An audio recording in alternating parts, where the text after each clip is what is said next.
오늘은 이명찬 박사님을 모셨습니다. 박사님 안녕하세요. 네, 안녕하세요. 네, 박사님과 한국과 일본의 경제 현황과 투자 기회, 리스크에 대해서 살펴보도록 하겠습니다. 박사님, 일본 엔화 가치가 무섭게 계속 폭락을 하고 있는데요. 달러 기준 156엔의 거래가 되고 있습니다. 엔화 가치가 이렇게 추락한 좀 배경이 있을까요? 배경이 있죠. 가장 중요한 게 단기적으로는 금리 차죠. 미국의 달러의 금리가 5.5%까지 올랐는데 일본은 마이너스 0.1% 있다가 최근에 마이너스 0.1을 0% 올렸잖아요. 0.1% 올렸잖아요. 그 정도 올려가지고는 전혀 미동도 안 하잖아요. 그러니까 이게 기본적으로는 금리 차 이게 되게 중요하게 작용을 하는데, 근데 사실은 많은 사람들이 미국의 금리하고 일본의 금리 차가 이게 워낙 크기 때문에 엔저가 강하다. 그러면 돌려서 말하면은 이게 축소가 되면은 금방 엔고로 갈 거냐? 이제 그런 얘기들 많이 하는 거죠. 그렇죠. 이게 너무 벌어져서 그런 거지 사실 이거 좁히면은 해결될 수 있다. 그렇죠. 대부분 다 그렇게 이제 보는데 그게 꼭 그러냐 과연. 대부분의 화폐보다 엔이 싸지고 있다는 거예요. 이게 달러만 그런 게 아니라 모든 여기 보면은 미국 달러하고도 그렇지만 유로 그렇죠. 여기 영국 펀드하고도 그렇고 독일 여기 뉴질랜드 이게 캐나다 전부 이 엔저가 올라가잖아요. 엔화가 다른 화폐에 비해서 매력이 없다 이 얘기 한마디로 말해서. 그거는 뭐냐? 미국의 금리만 가지고 설명되지 않는 부분이 있다는 거죠. 물론 다른 이제 화폐들이 미국 달러의 금리에 쫓아가서 어느 정도 같이 따라가는 부분이 있기 때문에 다른 화폐들하고 엔화하고의 금리 차도 물론 있겠죠. 그런 것도 있긴 하지만 근데 왜 다른 화폐들은 왜 다 따라갈 수 있는데 왜 엔화는 못 따라가냐 이거예요. 여기에 문제가 있다는 거예요. 핵심은 이걸 보시면 알 수 있는 게 다른 화폐들은 전부 다 미국 그 달러의 금리를 어느 정도 따라가서 강세를 보이잖아요. 그쵸. 달러에 비해서. 그럼 유독 엔화만 이 모양이라는 거죠. 그러니까 여기에 이제 문제가 있는. 그럼 뭐가 문제가 있느냐? 최근에 한주일 환율도 보면은 24년도에 이렇게 많이 차이가 나요. 이 빨간 게 엔이고요. 쭉 계속 올라가잖아요. 이게 약해진다는 거죠. 물론 위안화도 꽤 낮추기 약화되기도 했지만 한국 원화는 어떻어요? 이거 올라갔다가 다시 이렇게 내려오고 이렇게 하잖아요. 근데 가장 격차가 심한 게 이제 엔이란 말이에요. 엔이 급격히 가치가 떨어지고 있다는 거 아니에요. 올라가는 게. 한 20년 10월 시점까지만 해도 그 3개국의 한중일이 비슷했는데 달러에 대비해서 지금 우리나라도 한창 안 좋았잖아요. 사실 22년 10월에. 근데 우리는 좀 이제 좀 안정화가 되는 것 같고 엔화는 지금 계속 치솟아 가는 모양입니다. 결국 이게 뭐냐니까 그 나라의 경제 펀디멘탈에 문제가 있다는 거예요. 일본이. 그 얘기를 이제 좀 해야겠죠. 이 금리 차를 가지고 설명하는 거는 너무나 간단하잖아요. 다만 이제 지금 연방준비위원회에서 올해 내로 한 3차례 정도 금리가 내릴지도 모른다고 얘기 있었잖아요. 그죠. 연초만 해도 그랬죠. 그랬는데 지금 올해 한 번이라도 내릴 수 있을까? 이랬다가 다시 최근에 한두 번은 또 내릴 수 있지 않을까? 이게 굉장히 바뀌어요. 근데 이게 이제 내려야 내리는 거니까. 그래서 리서비스는 계속 하니까요. 말만 계속 왔다 갔다 하는데 사실은 내리지 않으니까. 그리고 그 부분도 중요하지만 제가 말했듯이 일본 자체의 문제가 크다는 거예요. 이게 일본 국채 잔고의 추이를 보면은 여기가 2000년대까지 쭉 올라오다 2005년, 2010년부터 급격히 올라가죠. 이게 2012년에 아베 정권이 들어서면서 그 2차원 금융 완화 정책, 돈을 마구 풀어내는 거, 그것 때문에 사실은 지금 큰 문제라는 거예요. 돈을 너무나 많이 풀어냈기 때문에 어때요? 양이 많으면 가치가 떨어지죠. 그 이제 과거에 이제 예를 들어서 팬데믹 때는 전 세계가 돈을 마구 풀었어요. 경기가 안 좋으니까. 그랬다가 이제 팬데믹 끝나고 나서 보니까 경기가 이제 원위치 되면서 활성화되다 보니까 물가가 막 올라가잖아요. 그런데 전 세계가 전부 다 물가 오르는 걸 막기 위해 가지고 금리를 다 조금씩 올렸어요. 그래서 완화 정책을 그만두고 긴축 정책으로 돌아서면서 이게 이제 가치가 조금씩 높아지는 거 아니에요? 물가도 잡히고. 근데 일본만 금리를 안 올리고 있으니까 여기서 차이가 나는 거예요. 박사님 유력 정치인 일본의 이제 고노다로 우리나라도 좀 많이 알려주죠. 약간 망원도 좀 옛날에 했었고 이분이 이제 디지털상이라는 그 직을 하고 계신데 블룸버그의 인터뷰에서 엔화는 지금 너무 저렴하다. 일본 중앙은행의 금리 인상을 요구할 것이라고 밝혔거든요. 이렇게 말을 한 이후에 158엔에서 한 156엔으로 2엔 정도 좀 하락했다고 해요. 달러 대비해서. 일본의 바램처럼 앞으로 엔화 강세 혹은 금리 인상 좀 나올 수 있을까요? 길게 보면은 무리다.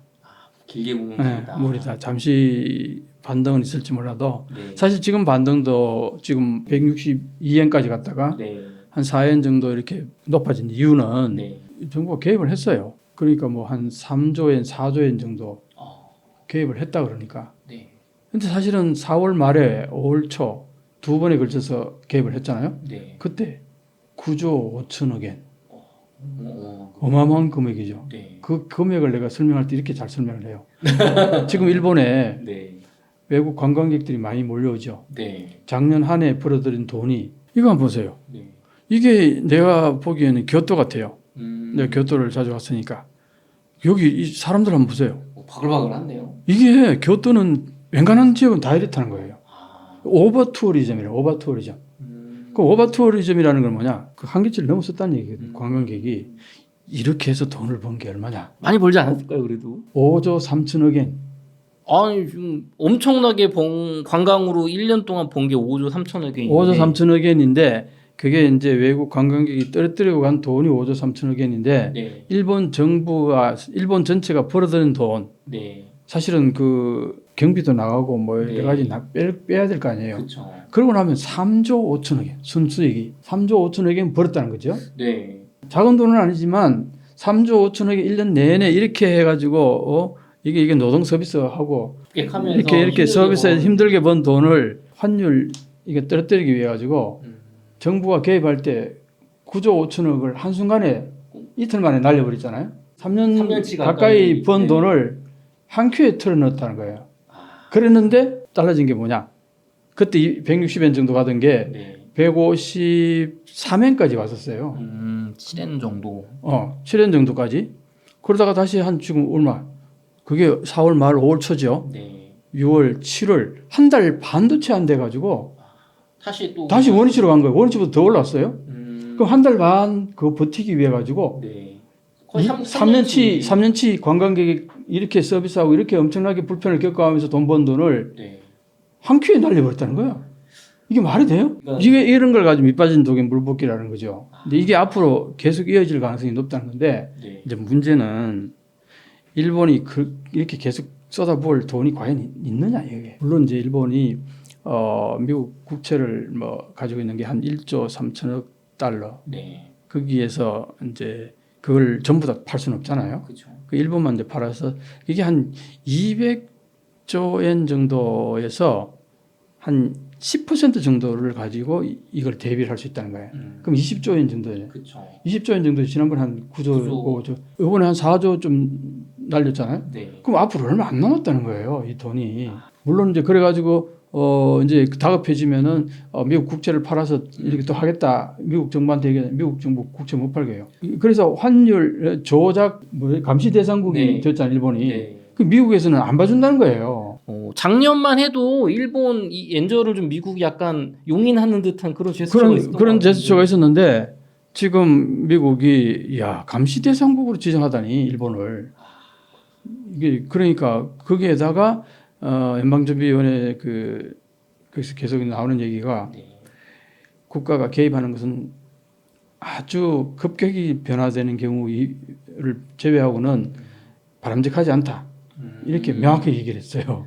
박사님 지금 이 말씀을 듣고 보니까 저는 우리나라가 옛날에 1990년 IMF 외환위기 때 자꾸 뭐 환율이 올라가니까 정부에서 개입해서 돈 쓰고 하지 그 외환이 떨어지니까 진짜 파국이 왔던 거잖아요. 그렇죠. 그때 우리는 사실 이게 금융에 대한 지식이 너무 일천했어요. 글로벌리제이션이라는 것 자체가 그 당시 김영삼 대통령이 대통령 되고 나서 해외 순방을 나갔다가 거기서 보고 글로벌리제이션이라는 단어가 막 너무 유행이 되니까 들어와서 그게 이제 사로잡힌 거예요. 네. 그래서 한꺼번에 한국에 웬간한 건 다 글로벌리제이션 하자 그래가지고 금융을 그냥 풀어버린 거예요. 대비가 안 되고. 대비가 전혀 안 된 상태에서. 그리고 그 당시에는 우리가 장기적으로 뭐 빌린 것보다는 단기적으로 빌린 돈이 많았다는 거예요. 그러니까 이게 갑자기 환율이 낮아지니까 그걸 대비하려면은 아니 근데 일본이나 다른 데서 돈 빌려준 데서 돈을 돌려달라고 그러니까 네. 이게 장기면은 뭐 5년이고 10년이면은 네. 그때 돌려주면 되잖아. 빌린 게 단기다 보니까 그거 돈 다 돌려주니까 그냥 바로 달러가 부족해 돼버린 거예요. 특히 그때 일본이 네. 한국에 빌려줬던 엔화를 다 그냥 걷어들여 버린 거예요.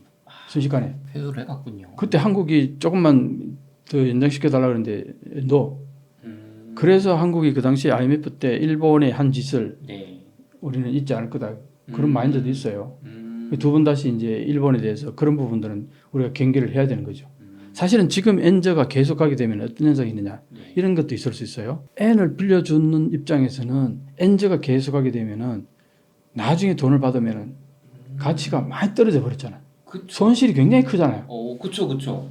그러니까 지금 빨리 회수하려고 하는 그런 어떤 움직임이 있을 수도 있지 않겠나. 계속 이게 회복이 안 될 것 같다고 판단이 되면은 돈 빌려줬던 입장에서는 이게 나중에 가면 엔화 가치가 더 떨어져 버리면은 옛날에 100만 원 빌려줬는데 네. 그게 그 당시에는 뭐 달러가 이만큼이었다면은 나중에는 100만 원 하면 달러에 반도 안 된다든가 이렇게 돼버릴 가능성이 있다는 거예요. 그렇죠. 그러면 적어도 만기는 연장해주지 않는 시기에 만기는 거의 연장 안 해줄 거라고 봐요. 이제 그렇게 되면은 사실은 그동안 이제 한국이 어떤 뭔가 돈을 이제 금융 융통을 하고 할 때에 어디가 이자가 가장 쌀 것 같아요. 일본 걸 빌린 거예요. 그 지금 많은 이제 한국의 회사들도 네. 일본 엔을 많이 빌렸을 거라고요. 그 사업을 하면서 네, 그렇죠. 금리가 저렴하니까. 이제 이런 부분을 이제 지금 경외심을 갖고 준비를 해야 된다 이 얘기예요, 내 얘기는. 우리도 그냥 일본 엔저가 그냥 남의 나라 얘기가 아니군요. 그렇죠.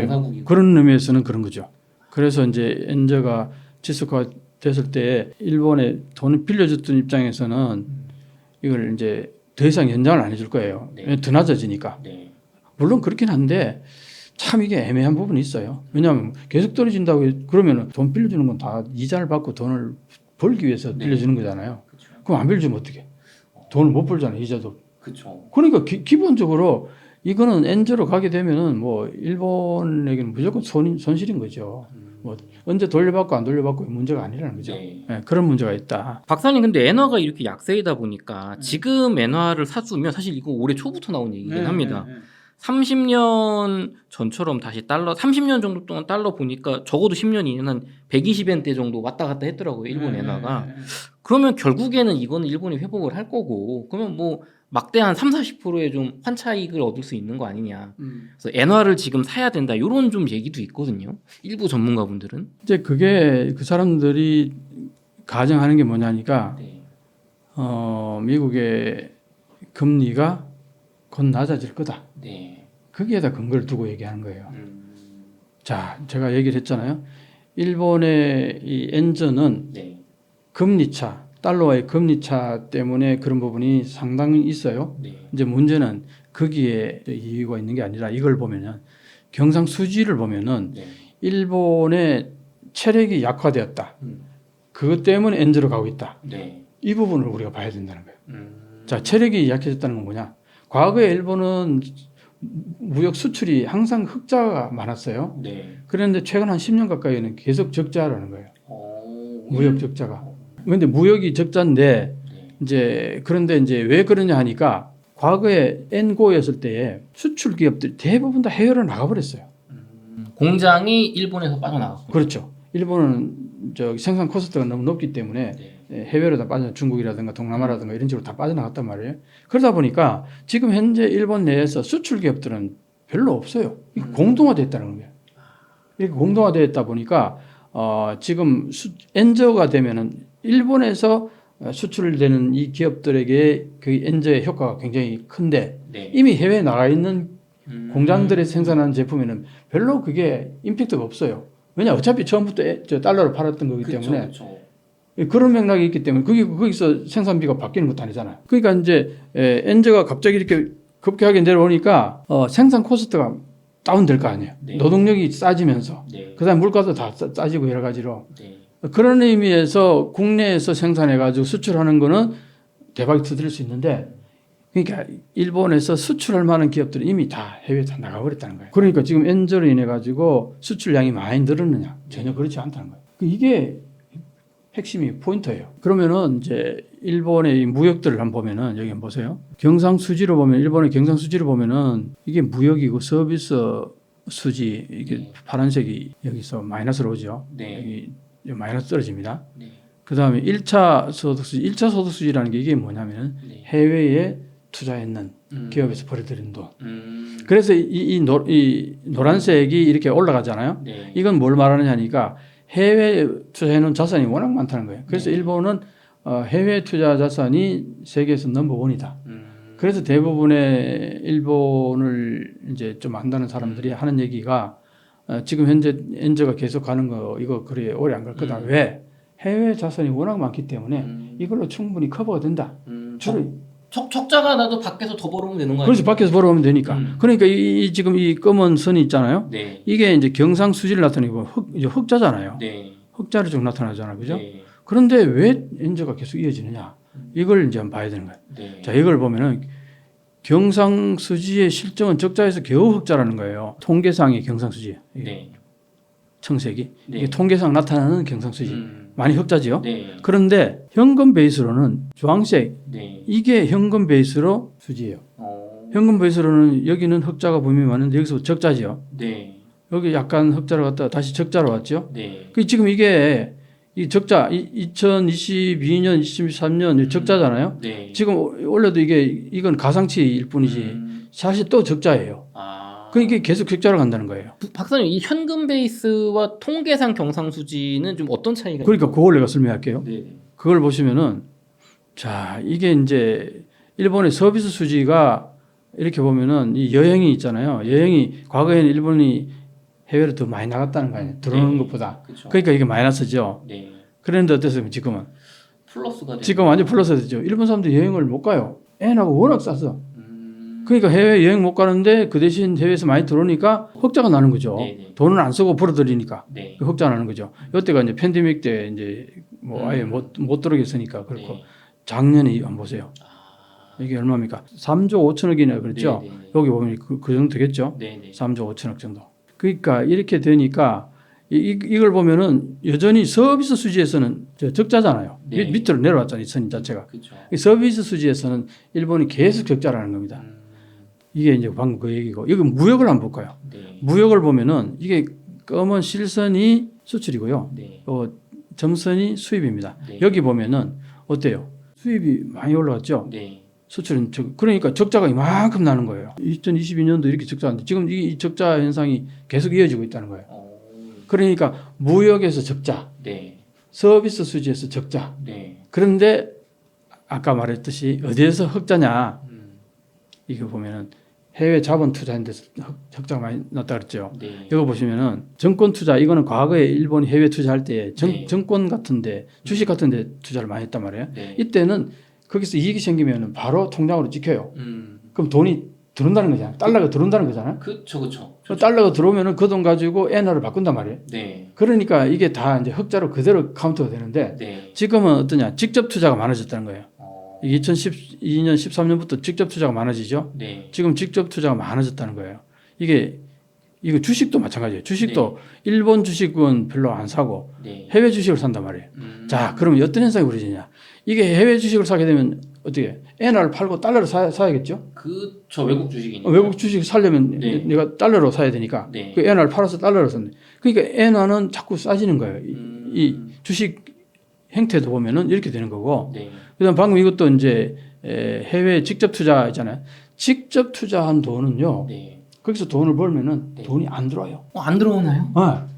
지난 해에 35조 엔 정도 벌었대요. 해외 투자 엄청나게 벌었죠. 네. 그런데 거기에서 한 30% 채 안 들어온다는 거예요, 돈이. 그럼 왜 안 들어오나요? 재투자하거나 왜 들어와서 일본에서 할 게 뭐가 없다는 거예요. 일본 시장이 매력적이지 않기 때문에 일본은 투자를 안 한다는 거예요. 아, 차라리 그냥 해외 투자하는 거예요. 계속. 왜 해외 시장은 자꾸 커져가잖아요. 네. 동남아 같은데 지금 계속 국가 성장하니까. 그쵸. 그러니까 시장이 자꾸 커지는데 일본은 시장이 축소되는데 왜 일본은 들어오겠냐 이거. 일본 시장이 왜 축소되는지 알죠? 네, 그죠. 노령화와 저출산. 저출산. 이 두 개가 겹치니까 노령화되는 사람이 소비가 늘겠어요? 줄어들죠. 줄어들죠. 그 다음에 출산율이 낮아지니까 일본 국내 시장 자체가 조금씩 파이가 작아지죠. 파이가 계속 적어져요. 축소가 된단 말이에요. 네. 자, 그러니까 일본에 해외 투자에 있는 이 돈들이 국내를 안 들어와요. 그래서 전문가들이 이런 얘기 많이 했어요. 연재가 되면은 일본의 생산 코스트가 떨어질 거 아니야. 네. 그러면은 해외에 나갔던 기업들이 일본 국내로 투자를 많이 할 거다. 일본의 그 인건비나 이런 게 매력적이 됐어요. 그러니까 싸지니까. 그랬는데 네. 실제로 안 들어와요. 별로. 이론적으로는 맞아 보이는데요, 박사님. 그러니까요. 그런데 왜 그러냐 했더니 방금 얘기했잖아요. 국내 시장 자체가 축소돼 간다는 거예요. 이게 그대로 있는 것도 아니고 계속 네. 축소돼 간다는 거예요. 그런데 거기에 비해서 해외는 어때요? 해외는 계속 늘어나잖아요. 네. 동남아 국가들이 계속 지금 아주 경제 발전이 계속 팽창되잖아. 네. 그러니까 베트남도 그렇고 뭐 중국도 그렇고 엄청나게 이 중국은 또 얘기 다르지만 동남아 말레이시아 뭐 이런 데 좋죠. 예. 동남아 쪽은 엄청나게 이게 성장해 나가고 있으니까 일본 기업들이 해외 나왔던 기업들이 그 돈을 가지고 국내 투자할 이유가 별로 없는 거예요. 재투자 아니면 거기다가 내부 유보금으로 쌓아둔다는 거야. 네. 그러니까 돈이 안 들어요. 그러면은 수치상으로는 막 그 해외 번 게 많은데 그러니까 실질적으로 일본은 안 들어온다. 네, 바로 그거예요. 그게 이제 이게 이 그림인 거죠. 청색선이 해외에서 벌이던 돈까지 다 플러스해서 네. 통계치를 내니까 이렇게 흑자가 나잖아요. 이렇게 계속 네, 맞아요. 계속 흑자인데 실제로 현금 이 흐름을 가지고 해보니까 경상수지를 해보니까 이게 적자더라는 거예요. 이게 이제 구조화된다는 겁니다. 어디에서 가장 적자가 많이 나느냐 그걸 이제 한번 보여줄 텐데 아까 서비스 수지가 계속 그렇다 그랬죠. 네. 이 서비스 수지 보면은요 여기에서 보면은 이게 지금 여기가 0이잖아요. 네. 0선에서 이 밑으로 계속 커진다는 건 계속 적자가 늘어난다는 거죠. 네. 그러니까 여기 보면은 이게 기술 무역 관계 그 외에 업무 서비스 이게 이제 이렇게 계속 그대로 이어지고 그 다음에 전문 경영 컨설팅 네.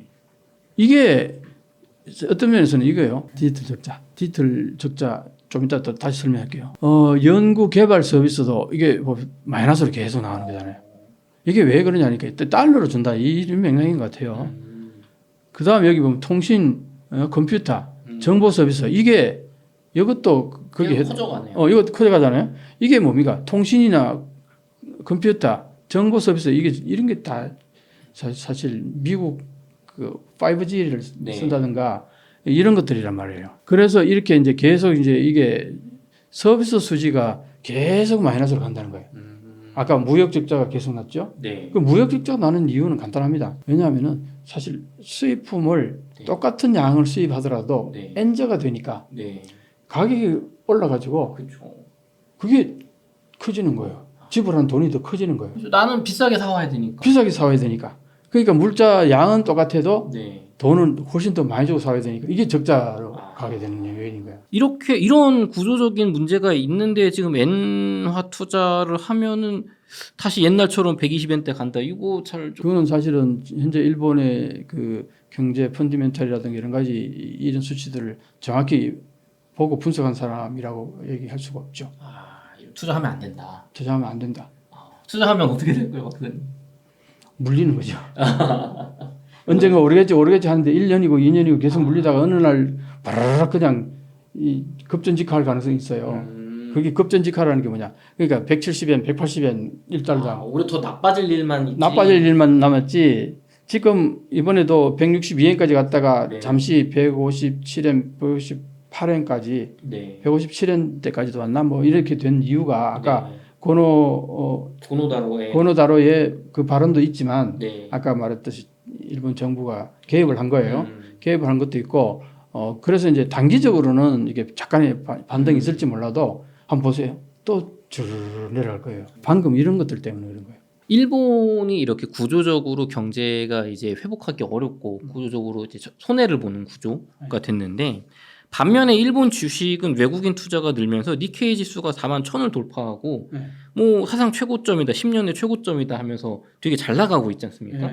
일본 경제는 어려운데 일본 주가는 어떻게 이렇게 높을 수가 있는 건가요? 주가가 이게 니케이 평균 주가고 네. 파란색이 이 주황색이 뉴욕 다우잖아요. 네. 여기 보면은 눈금 자체는 네. 좌측이 달러고 네. 우측이 엔이에요. 네. 그러니까 이게는 그 흐름을 보기 위해서 이렇게 겹쳐 나온 건데 네. 보면은 89년도 연말 네. 이때가 피크였죠. 그죠. 버블의 정점이죠. 버블의 정점이 그때가 얼마입니까? 4만엔 조금 못 갔어요. 네. 그때 39,700 얼마인가 뭐 그렇게 됐다 그러는데 네. 그게 이제 그 뒤로 한번 보세요. 쭉 빠지기 시작해가지고 어디까지 갔느냐 하니까 5,000 요 만이죠. 만 네. 밑에 7,000까지 내려갔다 그래요. 여기 7,500 뭐 이렇게. 그러니까 이때가 한번 보세요. 이거 완전 재앙이잖아요. 이때가 그렇죠. 망했다 진짜. 망했다 그랬죠. 그러다가 2013년 보세요. 이때부터 올라가죠. 네. 이때가 무슨 일이 있었을까요? 뭐 아베노믹스. 맞아요. 아. 아베노믹스 때 어떻게 했습니까? 돈을 마구 풀었잖아요. 그렇죠. 제로 금리하고 무조건 무제한 양조관 한다. 아베노믹스 세 개의 화살이라는 게 네. 첫째가 이제 돈을 마구 푸는 거, 2차원 금융 완화 정책, 차원이 다른 아주 금융 완화 정책, 수준이 다르다는 얘기예요. 그죠. 그 돈을 마구 뿌린다는 마구 얘기예요. 뿌리니까. 네. 그리고 또 하나는 이제 정부 재정을 네. 적극 재정을 펴는 거예요. 적극 재정이 뭡니까? 경기가 안 좋을 때 네. 정부가 돈을 왕창 풀어가지고 뭐 공공사업 한다든가 막 그게 그러니까 돈을 마구 푸는 거예요. 정부가. 결론은 뭐 엔화도 찍고 정부도 돈 막 풀고. 그렇죠. 네. 그러니까 뭐 그때 엔화가 막 시중에 막 넘쳐나기 시작한 거죠. 그 다음에 하나가 이제 성장 전략 일반 기업들에게 구조조정 같은 걸 이제 종료를 해가지고 네. 성장 전략으로 돌아가도록 정부가 그런 걸 이제 좀 유도하고 뭐 그랬다는 거죠. 네. 정부 그런 걸 할 수 있잖아요. 네. 예를 들어 세금 관리 같은 거를 하다든가 뭐 투자를 투자를 해가지고 거기에다가 여러 가지 혜택을 주면서 일반 기업들이 성장 동력으로 갈 수 있도록 독려하고 이런 세 가지 이제 화살을 쏘았는데 그러니까 돈이 많이 풀리니까 네. 이 돈이 주로 어디로 가느냐? 주식으로 간 거예요. 이게 왜 그런지 이때 이 기업들의 입장에서는 네. 이게 왜 이렇게 떨어졌냐 했더니 생산성이 향상이 안 되는 거예요. 그렇죠. 그 생산성이 향상 안 되니까 뭡니까? 업적이 팽창될 리가 없잖아요. 네. 그러니까 회사 입장에서는 투자를 안 하는 거예요. 좋아질 일이 없는데 좋아질 일이 없으니까 투자를 해가지고 괜히 돈만 날리면 어떡하나. 네. 그러니까 차라리 주식이 돈을 벌잖아요. 땅도 좀 사놓겠는데 땅도 뭐 알고 보면 이 시점에서는 거의 오르질 않아요. 네. 그러니까 땅보다는 주식에 많이 투자한 거죠. 그러니까 이제 주식이 이렇게 많이 올랐다는 겁니다. 네. 지금 그래서 이게 이제 최근에 어떻다 4만을 넘었었다고. 네. 4만 1,000까지 갔어요. 4만 1,000까지 갔다 그러죠. 네. 그래서 이제 굉장히 이제 이게 화제가 됐는데 네. 그럼 이게 올라간 이유가 방금 얘기했듯이 돈이 많이 풀렸다는 거 일단 첫째 네. 이 하나 하고 또 하나는 이 엔저가 되니까 이 언제부터 엔저가 되냐 하니까 팬데믹 이후에 네. 사실 한 1, 2년 사이에 지금 왕창 네. 엔저로 간 거 아니에요? 그렇죠. 그렇죠. 그게 이제 왜 그러냐 했더니 아까 얘기했듯이 팬데믹 때 돈을 전 세계가 다 많이 풀었는데 이게 팬데믹 끝나면서 물가가 높아지니까 대부분의 국가들이 금리를 올렸어요. 네. 그러니까 이제 소위 말하는 팽창 정책에서 수축 정책으로 바뀌었잖아요. 긴축 정책으로. 네. 긴축 정책으로 바뀌었는데 유일하게 일본만 긴축 정책으로 안 바뀐 거예요.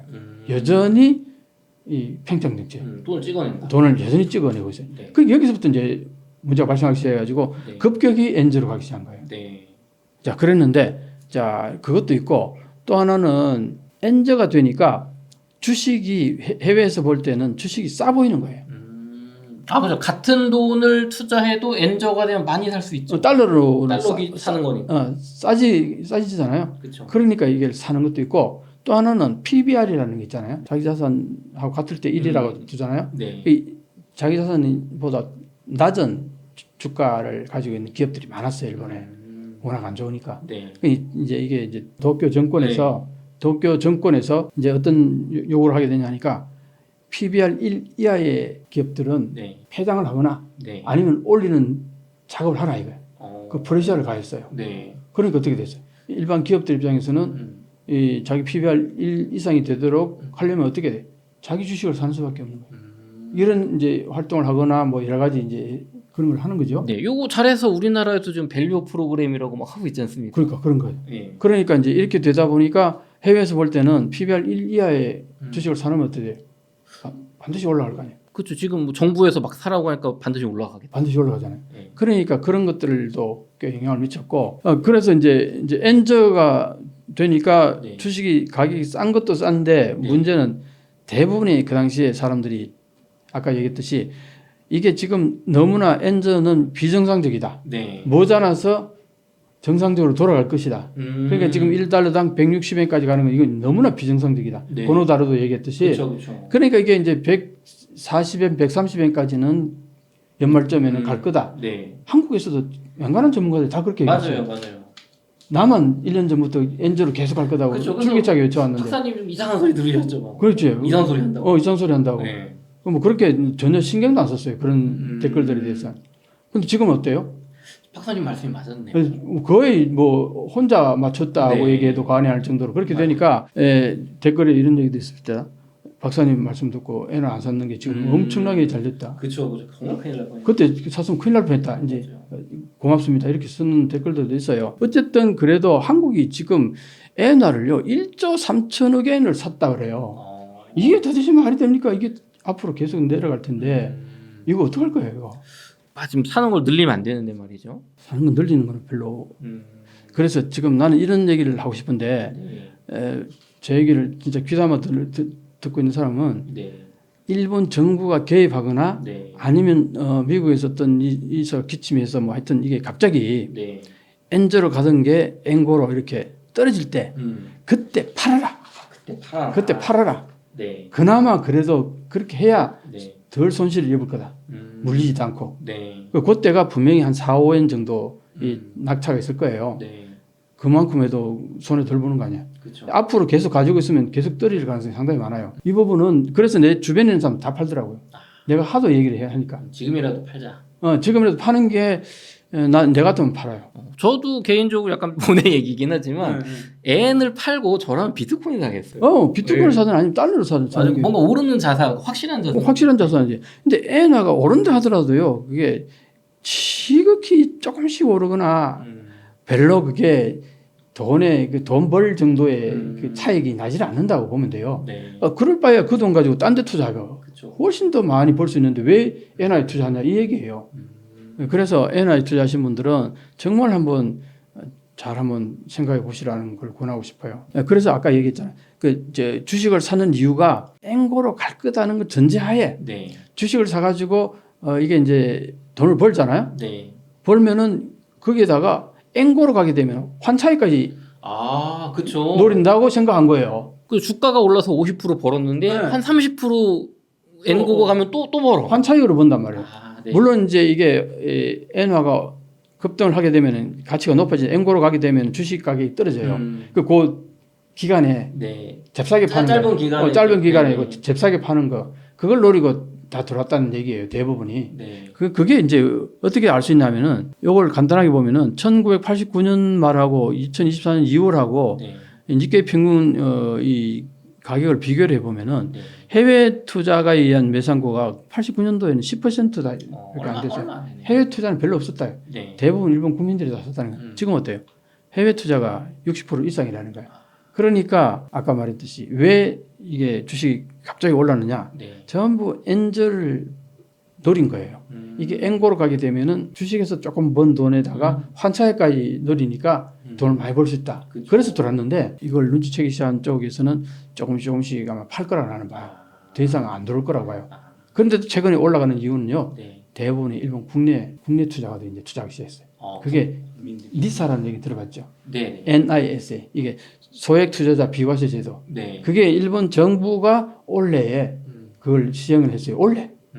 작년도 아니고 올해. 빨리 하죠. 이렇게 했대요. 그러니까 이제 이게 주식이 막 올라가니까 갑작스레 올라가니까 엔저로 가잖아요. 네. 이게 이제 봐봐요. 엔저로 가게 되면 장롱 속에 예금해놨던 사람들의 입장에서 어때요? 엔화 가치가 팍팍팍 떨어지잖아. 네. 그러니까 장롱 속에 넣어놓는 게 이게 내 재산이 20% 30%막 줄어드니까 네. 그러니까 투자하라 그런 거예요. 일본 정부가. 그러니까 이게 이제 논리적으로 맞잖아요. 네. 설득이 있잖아요. 그렇죠. 과거에는 정부가 투자하라 해도 안 했어요. 네. 왜? 괜히 잘못하면 안 올라오고 옛날 거품 붕괴됐으니까. 잘못하면 까먹잖아요. 네. 잘못 투자하면은. 그런데 장롱석에 넣어놓으면은 뭐 안전하니까. 네. 그랬는데 지금 장롱석에 넣어놓으니까 내 재산이 20% 30% 팍팍팍 까지는 거예요. 그러니까 이제 투자를 하게. 그래서 니사에 투자하기 시작한 돈이 뭐 꽤 많아요. 7조에서 9조에 10조에 막 이래요. 많군요. 많죠. 네. 그런데 문제는 그게서 한 60% 가까이가 또 신탁에다 맡겨놓으면 신탁이 어디라 투자를 하냐. 대부분 미국 주식에 투자하는 거예요. 아, 그게 일본 신탁 회사에 맡겼더니 일본 주식을 안 사고 미국에 투자를 하나요? 그럼 어떻게 돼요? 그럼 또 돈이 유출되는 거 아닌가요? 또 유출되죠.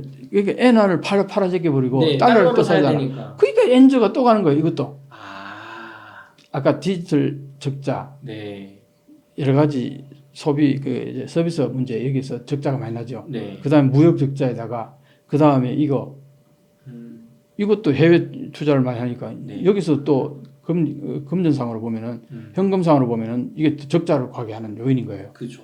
그래서 지금 현재 엔저로 이렇게 가고 있는데 왜 정부가 신니사 정책을 폈을까? 네. 여기에 대해서 좀 의아하게 생각하는 전문가들이 많아요. 이걸 함으로 인해 가지고 이제 엔저로 더 가게 하는 요인이 됐는데 그렇죠. 이거는 잘못한 거 아니냐? 그래 가지고 이제 어떤 현상이 벌어지냐니까 국내로 돌려라. 해외 투자하지 말고 국내로 네. 투자해라. 이런 이제 움직임이 있어요. 그게 좀 맞는 말 같습니다. 네. 들어보면. 그런데 그걸 뭐 그렇게 장려한다고 그렇게 오나요? 돈을 일단 벌 수 있어야 되는데 벌 수 있어야 되는 게 확실히. 국내 주식 투자가 돈 못 벌면 그 다음에 가겠어요? 결국은 돈 벌 수 있는 이제 미국 주식이 계속 올라오니까 거기에다 투자를 한다 얘기예요. 그렇죠. 이런 문제들 때문에 주식은 많이 오르게 된 이유가 설명이 되고 그 다음에 이제 엔저는 계속 가는 이유가 다 여기 있는 거예요. 구조적인 문제가 있다는 거죠. 박사님, 그러면 이렇게 일본 주식이 지금 뭐 많이 올라온 배경, 엔저의 이유를 잘 설명을 해주셨는데 앞으로 일본 주식은 더 올라갈 수 있을까요? 아니면 여기가 좀 정점 근처 왔다라고 봐야 될까요? 이제 이 부분에 대해서는 전문가들 사이에도 아주 명확히 갈려요. 어떤 쪽에서는 뭐 4만, 5만까지 연말까지 갈 거다 이렇게 얘기하는 사람도 있는데 네. 또 어떤 쪽에서는 이거 완전히 버블이다. 꺼지는 건 순간적일 거다. 그 얘기를 여기 그래프로 보면요. 이거예요. 90년도에 아까 여기 있잖아요. 그죠? 네. 요때를 이렇게 서로 지금 지금은 다르잖아요. 네. 다른데 같은 정점에 놓고 출발 단계는 같이 놓고 네. 비교해서 보면은 이때 이렇게 해가지고 34년 정도 지나가지고 네. 일본은 본위치로 왔어요. 원래 위치로. 그렇죠. 그럼 성장이 어떻게? 0%. 빵프로. 니케이 평균 주가는 옛날에 그 수준으로 돌아온 거예요. 네. 여기 밑에 아까 저 밑에 그렇죠. 힘들어 6분의 1 토막 났죠. 다리를 이렇게 넣고 보면은 네. 줄로 만든 다리는 이렇게 놓으면 가운데 축 쳐지잖아요. 그렇죠. 정확히 이 그네줄 같아요. 네. 이 주식 그래프가. 그랬다가 이제 원위치 왔잖아요. 여기서 이제 조금씩 올라간다 이건데 이걸 가지고 버블이라고 얘기하기는 조금 그렇죠. 그렇죠. 그러니까 원위치 왔는데 거기에 비해서 뉴욕 다우는 1250% 성장했다. 성장률이 압도적이네요. 사실은 한국 그래프도 한번 그려보고 싶어요. 어떻게 변했을까? 네. 한국도 분명히 성장을 했잖아요. 그렇죠. 그렇기 때문에 일본하고는 다를 거라고 봐요. 네. 그럼 어쨌든 일본은 원위치에 오는 정도밖에 안 됐으니까 이게 니케이 평균 주가가 버블이라고 하기에는 내가 볼 때는 버블이라고 얘기하기는 좀 그래요. 다만 문제는 뭐냐 하니까 주식이라는 게 일본의 경제 펀디멘탈이 좋아서 거기에서 회사들이 이익을 많이 남겨서 네. 거기에서 주식이 올라가는 게 정상이잖아. 그렇죠. 근데 지금 일본의 주식 올라간 건 그게 아니라는 게 그렇죠. 문제는 단기 차익을 노린 외국인 투자. 엔저 이 요인 네. 때문에 들어왔다. 해외 투자자들이. 그리고 또 하나는 중국이 한참 막 엉망이었잖아요. 네. 그때 중국에 투자했던 돈들이 일본으로 많이 빠져들었다는 거예요. 이 돈은 굉장히 그 정치적인 그 요인이 많으니까 네. 들어왔다가 순식간에 빠져나갈 가능성이 많다. 그렇죠. 그래서 그걸 상당히 경계해야 한다 하고 전문가들이 얘기를 많이 해요. 그럴 경우 순식간에 이 일본 주가가 네. 폭락할 수도 있다. 이렇게 이제 얘기를 하는 거예요. 그렇겠네요. 그러니까 이런 요소들이 네. 있다는 걸 감안하시고 각자 판단하시라고 나는 이제 얘기하고 싶은 거죠. 네. 투자를 하더라도 좀 단기적으로 접근을 해야 네, 단기적으로 접근해야 된다. 이런 요소들을 잘 봐야 된다. 이게 결국 일본의 경제 펀디멘털이 좋아서 지금 주식이 올라가는 게 아니라는 거 이거는 네. 꼭 명심하시라는 얘기입니다.